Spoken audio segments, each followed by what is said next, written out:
জানতোই না camera on ছিল। তারপর গুড ইভিনিং। হ্যালো, আমি সৌমা। গৃহিণীর রাই চ্যানেলে তোমাদের সবাইকে জানাই অনেক স্বাগত।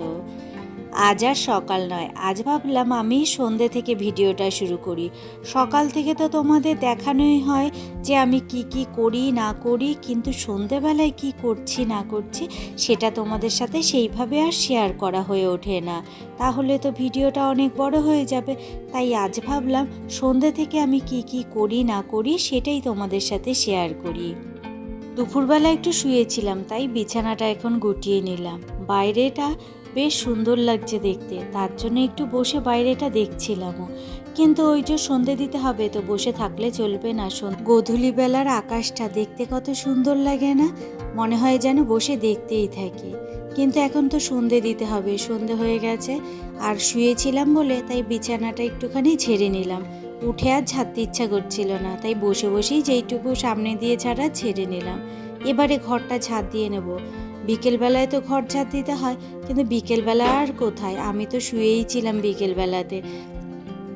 তার জন্য এখন সন্ধে দেওয়ার আগে ভাবলাম ঘরটা ঝাড় দিয়ে তারপরে সন্ধেটা দিই। এরকমই হয় কিন্তু আমার প্রতিদিনই। এবারে পা হাত পা ধুয়ে এসে তারপরে সন্ধেটা দিয়ে নিচ্ছি।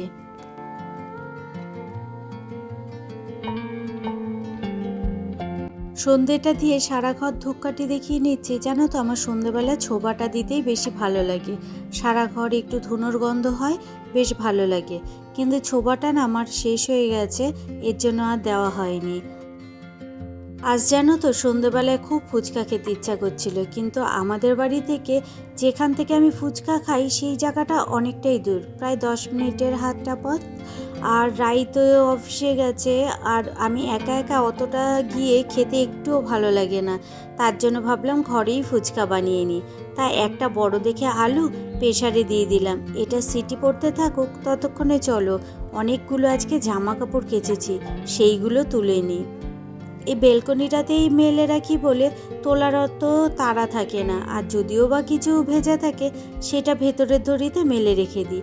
এই যে সবই শুকিয়ে গেছে, কিছু আর ভেজা নেই। এগুলো তুলে নিয়ে যাই, গোছাবো তবে পরে। এখন আগে ফুচকাটা রেডি করে নেব। ফুচকাটা খেতে দেরি হয়ে গেলে রাতের খাবার খেতেও আবার দেরি হয়ে যাবে।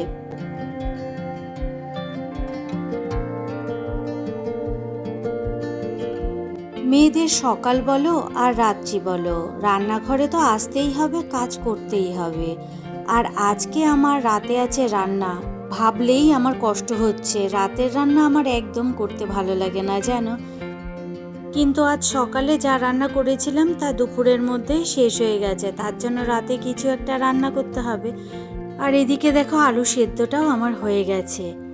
আর এই দেখো, এইগুলো হলো ফুচকা। এরকম প্যাকেট কিনতে পাওয়া যায় জানো, এর আগেও একদিন করেছিলাম, এই আজকে কটা করব।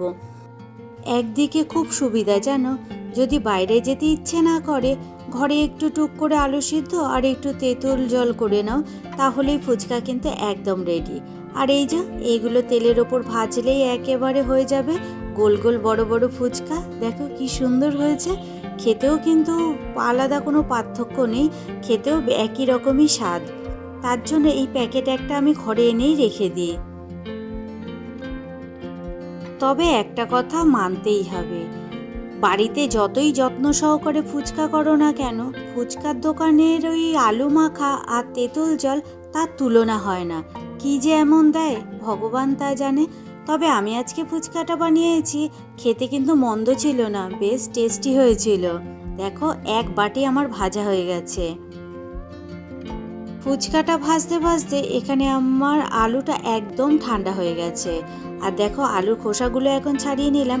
এরপরে এর মধ্যে মশলাটা দেব, ওই যে ভাজা মশলাগুলো, জিরে গুঁড়ো, ধনে গুঁড়ো, তারপর লঙ্কা, সব ধরনের মশলা শুকনো খোলায় ভেজে গুঁড়িয়ে নিয়েছিলাম, সেটাই দিয়ে দিলাম। আর সাথে দিলাম বিট লবণ, এমনি লবণ, আর ছোলা মটর, এটা ভিজিয়ে রেখেছিলাম জানো সকালে, এটাই দিয়ে দিলাম। সাথে একটা দিলাম তোমার সেদ্ধ মটর। এই ছোলা মটরগুলো কিন্তু একটা প্রেসারে সিটি দিয়ে নিয়েছি, তারপর ওটা দিয়ে দিলাম। আর সাথে বেশ করে একটু কাঁচা লঙ্কা দিলাম। একটু ঝালঝাল না হলে ফুচকা আবার ঠিক একটা ভালো লাগে না। তারও এবার এটা ভালো করে একটু মেখে নিই। যখন টক জলটা বানাবো টক জলও কিন্তু এর মধ্যে একটু দেব। দেখি জানো তো ফুচকাওয়ালার দোকানরা সেই টক জলের হাতটা হাঁড়িতে ডুবিয়ে ডুবিয়ে এই আলুর মধ্যে দেয়। তা আমিও সেই জিনিসটা কিন্তু অন্যথা করিনি, একটু খেয়ে দেখলাম বেশ ঠিকঠাকই আছে। আর এখানে জলটাও বানিয়ে নিচ্ছি। বিট লবণ দেবো, এমনি লবণ দেবো, আর ওই মশলাটা যেটা ড্রাই রোস্ট করে রেখেছিলাম সেই মশলাটাই দিয়ে দেবো। একটা জিনিসের অভাব ছিল জানো, সেটা হলো কি বলো তো, গন্ধরাজ লেবু। তাই না? গন্ধরাজ লেবু দিলে একেবারে পরিপূর্ণ হতো। চলো একবার একটা খেয়ে দেখি। টক জলটা একটু বেশি করে নিচ্ছি, আলুটাও একটু বেশি করে নিয়েছি। ঘরের তৈরি, বেশি করে নিতে মন্দ কি। যা হয়েছে না খেতে, দারুণ। বেশ ঝালঝাল করে বানিয়েছি, আর টক জলটাও খেতে দুর্দান্ত লাগছে। তেঁতুলটা একটু বেশি দিয়েছি, আমার আবার টক জিনিসটা তো খুব পছন্দ। জলটা একটু বেশি করে নিয়ে তারপরে দিচ্ছি। দারুণ লাগছে গো খেতে, দারুণ। তোমরা একবার এইভাবে বাড়িতে বানিয়ে দেখো। সন্ধ্যাবেলার টিফিনটা আজকে জাস্ট জমে গেল। এবার এলাম আবার সেই কাজ করতে। ওই যে জামা কাপড়গুলো সব তুলে রেখেছি না, তা তো কিছুই ভাঁজ করা হয়নি। সবই এলাম এখন ভাঁজ করতে, একটা একটা করে সব ভাঁজ করে রাখি। তারপরে আবার রান্না আছে, যে আজকে রান্না করতে যাব।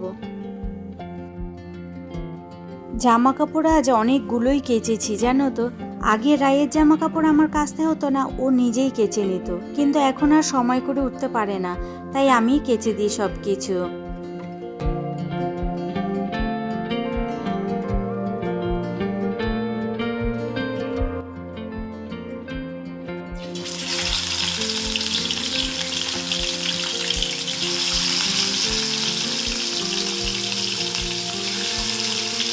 ওই দেখো ওদিকে আবার বেল বাজছে, মনে হচ্ছে রাই চলে এসছে।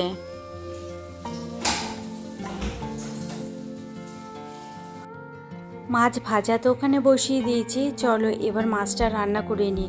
আজ একটু মাছটা রান্না করব আলু দিয়ে, আর এমনি কিছু আর দেবো না সবজিপাতি, কারণ মাছটা অনেক দিন হয়েছে তো। একটু আলু দিয়ে কষা কষা করে রান্না করলে খেতে বেশি ভালো লাগবে। চলো এবারে মাছটা রান্না করে নিই তাড়াতাড়ি করে। আজকে মাছটা রান্না করেছিলাম, গোটা গরম মশলার সম্বাদ দিয়েছিলাম, আর মশলার মধ্যে দিয়েছিলাম 2 টুকরো রসুন একটু ঘষে দিয়েছিলাম, আর জিরে গুঁড়ো, ধনে গুঁড়ো, হলুদ গুঁড়ো, লবণ, আর কাশ্মীরি লঙ্কার গুঁড়ো। আর জানো তো কাঁচা লঙ্কাটা দিতে আমার খেয়ালই ছিল না, তার জন্য লাস্টে কি করব একটু ঝাল লঙ্কার গুঁড়ো দিয়ে দিয়েছিলাম। শুধু আজকে মাছ ভাতই রান্না করব, ভাতটা আছে সকালের, কি শুধু মাছটা রান্না করলেই হয়ে যাবে। এই একবেলার জন্য, রাতের জন্য আর এক্সট্রা কিছু রান্না করব না। দেখো হয়ে গেছে আমার আলু ভাজাটা। এবার মশলাটা আমি দিয়ে দিলাম, একটা টমেটোও দিয়েছিলাম। মাছটা একেবারে মাখা মাখা করেছিলাম। আজ জানো তো মাছটার মশলা কষানোর পর মাছগুলো সব কষানো মশলার মধ্যে দিয়েছিলাম, দিয়ে ভালোভাবে মাছটাও কষিয়ে নিয়ে তারপরে জল দিয়েছি। এই দেখো মশলা আমার পুরো কষানো হয়ে গেছে, মাছগুলো এর মধ্যে দিয়ে দিয়েছি, দিয়ে একটু কষিয়ে নিয়ে জল দিয়ে দিয়েছি। এইভাবে রান্না করলে আবার মাছের যেন তো একটা আলাদা স্বাদ আসে। চলো মাছের ঝোলটা এখানে ফুটতে থাকুক, ততক্ষণে কিছু বাসন বেরিয়েছে সেইগুলো মেজে নিই।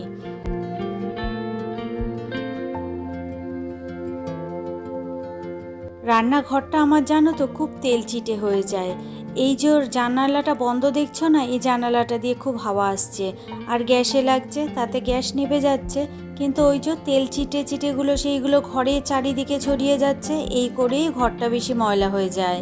সারাদিন পর এই সময়টা হয় আমাদের দুজনের কথা বলার, আর সকালবেলাতে উঠে তো ওর ব্যস্ততায় থাকে, আমি আমার ব্যস্ততায় থাকি, সেইভাবে আর কথা বলাই হয় না। মাছের ঝোলের কালারটা কি সুন্দর হয়েছে তাই না? এই মাছের ঝোলে বড়িও দিয়েছি আবার জানো, আর কালারটা এত সুন্দর হয়েছে, দেখতে কি ভালো লাগছে, আর খেতেও কিন্তু দারুণ লাগছিল। গরম গরম ভাত আর তাতে গরম গরম মাছের ঝোল, দারুণ স্বাদ লাগছিল। খাওয়া দাওয়া সেরে তারপর রাতে খাওয়ারের বাসনগুলো মেজে রান্নাঘর একদম পরিপাটি করে রাখি। সকালবেলা ঘুম থেকে উঠলে আবার তো সেই রান্না করতে হবে, আর রান্নাঘর ময়লা থাকলে তখন অনেকটাই লেট হয়ে যায়। আর এই কারণে রাত্রিবেলাতেই আমি রান্নাঘরের সমস্ত কাজ গুছিয়ে একবারে আসি। এখন ঘড়ির কাঁটায় বাজে প্রায় 10:30 মতো। যবে থেকে রাই অফিস করছে তবে থেকে আমাদের খাওয়া দাওয়াটা তাড়াতাড়ি হয়ে যায়, না হলে আগে না সেই 11টা 11:30টায় খেতাম। আর এখন রাইয়ের অফিস থাকার জন্য তাড়াতাড়ি আমাদের খাওয়া হয়ে যায়। ও এসে আর টিফিন কিছুই খেতে চায় না, একবারই ভাত খেয়ে নেয়। এখন বিছানাটা তাই করে নিচ্ছি। এখন শুয়ে শুয়ে একটু ফোন দেখবো, তারপরেই যে যার মতো ঘুম। দুজনে মিলেই কথা বলছিলাম, কিন্তু রাই জানতোই না জানো যে ক্যামেরা অন আছে। ও ওর মতো পাগলামি করছে আর আমি হেসে মরছি। আর যখনই আমি বলেছি ক্যামেরা অন, তখনই ও সেখান থেকে পালিয়েছে। সন্ধ্যে থেকে রাত আমার এইভাবেই কেটে যায়। চলো আজকের মতো তাহলে ভিডিওটা এখানেই শেষ করছি। তোমরা সবাই ভালো থেকো, সুস্থ থেকো আর সাবধানে থেকো। আর ভিডিওটা যদি ভালো লেগে থাকে তাহলে প্লিজ একটা লাইক, একটা কমেন্ট করে দিও আর সাবস্ক্রাইব করে আমার পাশে থেকো। তাহলে চলো আজকের মতো টাটা।